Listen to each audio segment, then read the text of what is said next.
خانقاہ ربانیہ نقشبندیہ روحانی معالج پیر مفتی احسن محمود نقشبندی صاحب۔ دوسری بات اس میں یہ ہے کہ قربانی کی روحانی حیثیت کیا ہے، روحانی طور پر قربانی کی کیا حیثیت ہے۔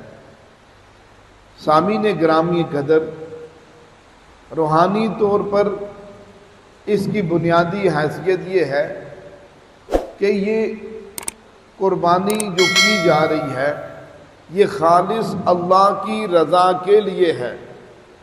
اس عمل کے اندر ریاکاری دکھلاوا نام و نمود نہیں چلتا۔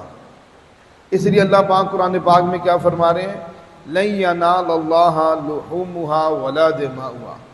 واضح اعلان کر دیا، دیکھو قربانی کرنے والوں، ہرگز آپ کا گوشت، آپ کا خون ہم تک نہیں پہنچتا، وَلَكِن يَنَالُهُ التَّقْوَىٰ مِنكُمْ، ہم تک جو چیز پہنچتی ہے وہ آپ کے دل کا اخلاص پہنچتا ہے۔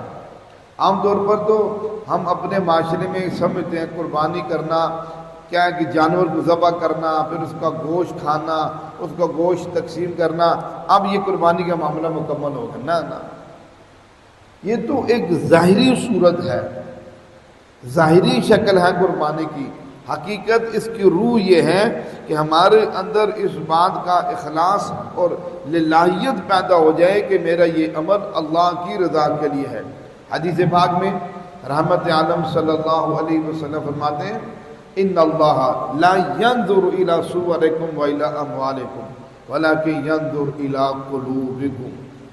اللہ پاک تمہاری شکلوں صورتوں کو نہیں دیکھتے، یہ حسین ہے، یہ بد حسین ہے، یہ خوبصورت ہے، یہ بد صورت ہے، نہ تمہارے مالوں کو دیکھتے ہیں، یہ کروڑ پتی ہے، یہ ارب پتی ہے، ان کی مالی کیا حیثیت ہے، اللہ اس کو نہیں دیکھتے۔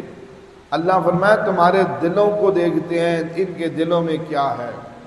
اس لیے جب اللہ پاک نے حضور کو فرمایا میرے نبی جی اعلان کر دیجئے، قل ان صلاتی و نسکی و محیای و مماتی للہ رب العالمین۔ نبی جی اعلان کر دیجئے میری نماز، میری قربانی، میرا زندہ رہنا، میرا مرنا میرے اللہ کے لیے ہے۔ اس لیے ہمیں یہ بات سمجھنی ہے کہ ہم اس قربانی کے عمل سے روحانیت کی تقویت ہو جائے، ہم روحانی طور پر مضبوط ہو جائیں، روحانی طور پر مضبوط ہو جائیں، یہ قربانی کا مقصود ہے، یہ ہے قربانی کی روح۔ تو معلوم ہوا کہ قربانی روحانی اعتبار سے صرف حیثیت نہیں رکھتی بلکہ بنیادی حیثیت رکھتی ہے۔ اگر یہی چیز نہ پائی جائے تو نہ جانور کا ذبح کرنے کا فائدہ، نہ گوشت کھانے اور کھلانے اور تقسیم کرنے کا فائدہ۔ اس لیے ہر عمل کی جو بقا ہے وہ اس کی روح ہے۔ جیسے انسان ہے، اس کا جسم باقی جو ہے وہ روح کے ساتھ ہے۔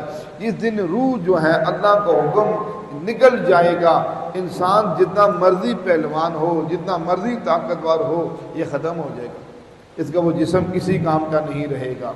اس لیے ہمارا عمل جتنا مضبوط ہو لیکن اس عمل کے اندر اخلاص نہیں ہوگا، للہیت نہیں ہوگی، روحانی اعتبار سے مضبوط نہیں ہوگا، وہ عمل ہمارا بیکار ہو جائے گا۔